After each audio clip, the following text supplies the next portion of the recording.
Hi friends, இன்றைக்கி பாலாஸ் கிச்சனில் தக்காளி ரசம் பண்ண போகிறோம். அதுக்கு நாங்கள் ஒரு 5 தக்காளி எடுத்து இப்படி வேக வச்சுருக்கேன். தோல் உறிஞ்சிருக்கு. இதை எடுத்துகிட்டு நாம் கரைச்சிக்கணும்.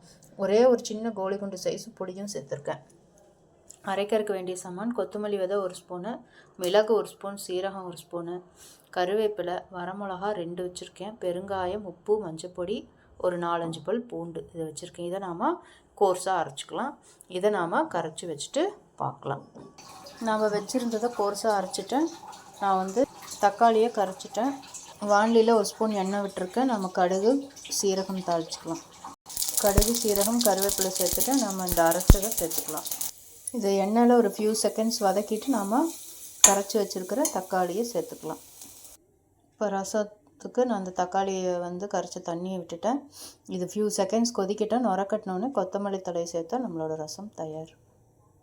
நுரக்கட்டி கொதிக்க ஆரம்பிக்குது. இப்போ நம்ம அந்த கொத்தமல்லி தழையை சேர்த்துடலாம். கொத்தமல்லி தழையை சேர்த்துட்டு அடுப்பு ஆஃப் பண்ணியாச்சு. நம்மளோட தக்காளி ரசம், சிம்பிள் ரசம் தயார். Thank you friends. ஓம் சாய்ராம்.